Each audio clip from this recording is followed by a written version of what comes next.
మార్గశిర లక్ష్మివార వ్రతం 9 వ్రత విధానం సమర్పించవలసిన నైవేద్యములు వ్రతకథ మార్గశిర మాసంలోని గురువారాల్లో శ్రీ మహాలక్ష్మిని పూజిస్తూ మార్గశిర లక్ష్మీవార వ్రతం చేయడం ద్వాదశి అభిషేకం వల్ల ఆయురారోగ్యాలు వృద్ధి చెందుతాయి. ఈ మాసంలో లవణం దానం చేయటం, ఈ మార్గశిర మాస విధులను పాటించడం వల్ల అనంతమైన పుణ్యఫలాలు ప్రాప్తిస్తాయి. మార్గశీర్ష మహాలక్ష్మీ వ్రత మహాత్మ్యం. పూజా విధానం. 1. గృహాన్ని కడిగి పరిశుభ్రంగా చేసుకోవాలి. 2. ఇంటిలోని వారందరూ ఈ పూజను జరుపుకోవాలని ఉత్సాహవంతులై ఉండాలి. 3. వ్రతమాచరించేవారు పవిత్రమైన హృదయంతో వ్రత నియమాలను పాటించాలి. అనగా మధుపాన, మాంసాహారాదులను విడిచిపెట్టాలి. 4. ఈ వ్రతాన్ని మార్గశిరమాసమున వచ్చే మొదటి గురువారం రోజు ప్రారంభించాలి. అలాగే ఆఖరి గురువారం ఉద్యాపన చేయాలి. 5. పీటకి పసుపు రాసి చుట్టూ 8 బొట్లు పెట్టి మధ్యన అందంగా ముగ్గు పెట్టాలి. లక్ష్మీదేవి ఫోటో పెట్టి మధ్యన గుప్పెడు బియ్యం వేయాలి. 6. ఆ బియ్యంపై ఒక రాగి చెంబు పెట్టి అందులో నీళ్లు పోసి చిటికెడు పసుపు కుంకుమ వేసి అందులో మంచి ముత్యం, పగడం, రాగి పైసా, పోక చెక్క, దర్భగడ్డి, బంగారం వేయాలి. 7. మీకు దగ్గరిలో దొరికే ఫలము ఇచ్చే చెట్టు కొమ్మలు 5 రకాల కొమ్మలు అనగా మామిడి, జామ, సీతాఫలం, నారింజ, పనన కొమ్మలను రాగి చెంబులో నుంచవలెను. 8. ఒక కొబ్బరికాయకు పసుపు రాసి బొట్టు పెట్టి రాగి చెంబు మధ్యలో నుంచవలెను. 9. లక్ష్మీదేవికి గురువారం ఉదయం సాయంత్రం, శుక్రవారం ఉదయం నేతిదీపారాధన చేయాలి. 10. గురువారం సాయం సమయాన పూజానంతరం కథ చదువుకుని గోమాతను పూజించి లక్ష్మీదేవికి నివేదించిన ప్రసాదాన్ని కొంచెం గోవుకు పెట్టి మిగిలినది సకుటుంబం తినవలెను. 11. శ్రీ మహాలక్ష్మీ వ్రతమాచరించువారు గురువారం ఉపవాస దీక్షలో ఉండాలి. పాలు పళ్ళు మాత్రమే తీసుకుని సాయంత్రం పూజానంతరం భోజనంచే ఈ వ్రతమాచరించు స్త్రీకి ఆటకం కలిగిన ఎడల వేరెవరిచేతనైనా చేయించాలిగాని ఎట్టి పరిస్థితిలో ఆపరాదు. 12. మార్గశిరమాస గురువారం ఉదయం సాయంత్రం కథ చదువుకుని శుక్రవారం కూడా వ్రత కథ చదువుకుని కలసమును తీసి కొమ్మలను తీసి రాగి చెంబులోని మంచి ముత్యం, పగడం, బంగారు కొబ్బరికాయను తీసి జాగ్రత్త పెట్టి కొమ్మలను రాగి చెంబులోని నీటిని నదిలో కలపవలెను. 13. కొబ్బరికాయ, మంచి ముత్యం, పగడం, బంగారం, బియ్యం మరుసటి వారమునకు ఉపయోగించవలెను. 14. వ్రతమంతా పూర్తవగానే ముత్యం, పగడం, బంగారం భద్రపరచి కొబ్బరికాయ ఇంటికి రక్షగా కట్టవలెను. బియ్యంను పరమాన్నం పండి అందరూ తినవలెను. పూజలో పైన ఇచ్చిన నియమాలు ఖచ్చితంగా పాటించండి. మార్గశిర లక్ష్మివార వ్రతం సమయంలో అమ్మవారికి సమర్పించవలసిన నైవేద్యములు: 1వ గురువారం పులగం, 2వ గురువారం అట్లు, తిమ్మనం, 3వ గురువారం అప్పాలు, పరమాన్నము, 4వ గురువారం చిత్రాన్నం, గారెలు, 5వ గురువారం పూర్ణం, బూరెలు. అమ్మవారికి షోడాషోపచార పూజ చేసుకోవచ్చు లేదా నియమాలు పాటించి వ్రత కథ చదువుకోవచ్చు. వ్రత కథ. పూర్వం కళింగ దేశమందు ఒక బ్రాహ్మణుడు కలడు. అతనికి సుశీల అనో ఒక కూతురు కలదు. ఆమెకు చిన్నతనమున తల్లి చనిపోయినందున సవతి తల్లి పిల్లను ఎత్తుకొమ్మని చెప్పుచు కొంచెం బెల్లం ఇచ్చేది. ఆ సుశీల సవతి పిల్లలను ఆడించుచు ఇంటి వద్ద సవతి తల్లి మార్గశిర లక్ష్మి పూజ చేయుట చూసి ఆమె కూడా మట్టితో మహాలక్ష్మి చేసి జిల్లేడు పూలతోనూ ఆకులతోనూ పూజ చేసి ఆడుకోమని ఇచ్చిన బెల్లం నైవేద్యం పెట్టుచూ ఆదుకునేది సుశీల. ఇలా కొన్నాళ్లకు సుశీలకు వివాహమయ్యింది. అత్తవారింటికి పోవుచూ తాను తయారు చేసుకున్న లక్ష్మీదేవి మట్టి బొమ్మను తీసుకువెళ్ళింది. ఇలా వెళ్లిన వెంటనే కన్నవారు నిరుపేదలు అయినారు. ఈమె ఇంట మహదైశ్వర్యం అనుభవిస్తున్నారు.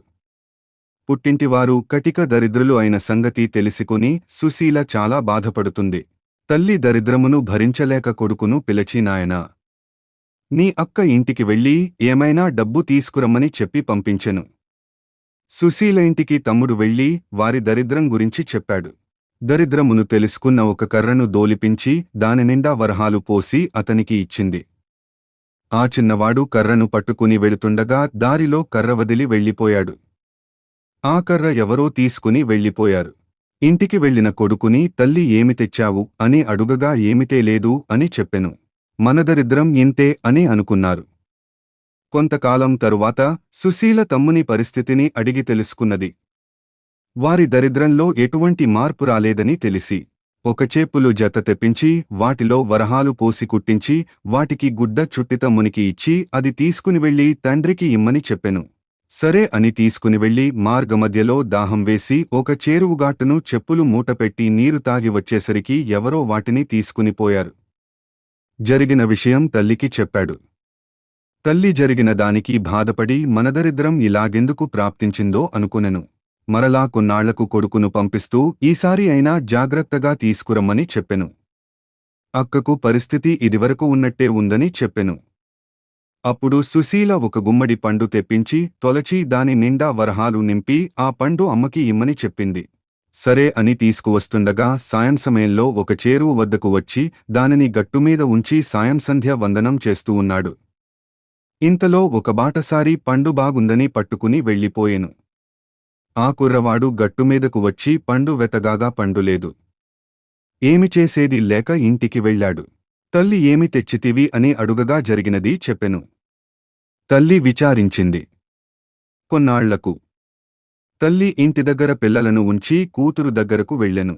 తల్లిని చూసి సుశీల వారిదరిద్రమును తెలుసుకుని చింతిచి మార్గశిర లక్ష్మివారం నోము నోచిన ఐశ్వర్యం వచ్చునని తలచినది.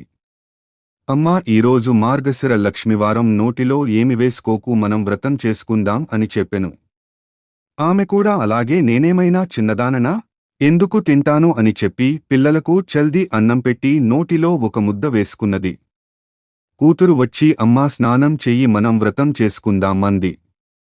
అప్పుడు జరిగినది తల్లి చెప్పినది. ఆ వారం కూతురు మాత్రమే చేసుకున్నది. రెండవ వారం వ్రతం చేసుకుందామనుకున్నది. అప్పుడు పిల్లలకు తలకి నూనె రాస్తూ తానను రాసుకున్నది. ఆ వారం కూడా వ్రతం చేయ వీలు కాలేదు.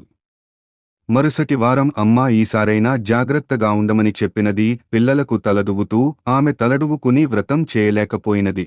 కూతురు మాత్రమే చేసుకున్నది. నాలుగవ వారం ఈసారి అయినా చాలా జాగ్రత్తగా ఉండమని చెప్పి సుశీల తల్లి ఈ పని చేయకుండా ఉండటానికి ఒక గోతిలో కూర్చోబెట్టినది. పని అయిన తరువాత అమ్మను తెస్సుకుని వచ్చి స్నానం చేస్తే పూజ చేసుకుందాం అని పిలవగా తల్లి పిల్లలు అరటిపండు తిని నేను కూర్చున్న చోట అరటి తోలు వేశారు, నేను తోచక అది తిన్నా అని చెప్పింది.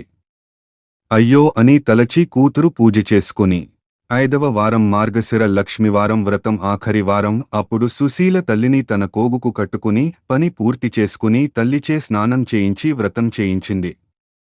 పూర్ణ కుడుములు తల్లిచే నైవేద్యం పెట్టించింది. కాని మహాలక్ష్మి దూరంగా వెళ్ళిపోయినది.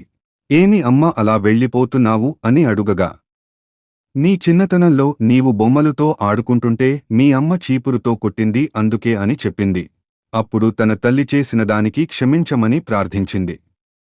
మళ్లీ నీ తల్లిచే వ్రతం చేయించమని అదృశ్యము అయినది మహాలక్ష్మి. సరే అని మొదటి వారం పులగం, 2వ వారం అట్లు, తిమ్మనం, 3వ వారం అప్పాలు, పరమాన్నము, 4వ వారం చిత్రాన్నం, గారెలు, పుష్యమాసంలో మొదటి వారంలో పూర్ణపు కుడుములు వడ్డించి తల్లిచే నోము చేయించింది. కథా అక్షింతలు తలమీద వేసుకున్నారు. అప్పటినుండి ఆమెకు సకల సంపదలు కలిగి అంత్యమందున విష్ణులోకమునకు వెళ్ళెను. కథలోపమైనను వ్రత లోపముకారాదు. భక్తి తప్పినను ఫలము తప్పదు. లక్ష్మీ అమ్మవారి మంగళ హారతి పాట. లక్ష్మీదేవమ మంగళ హారతి ఇదిగో, అనురాగంబులో నిన్ను వేడితిని, క్షీరసాగర తనయా ఆది లక్ష్మీ ప్రార్థంచితిని.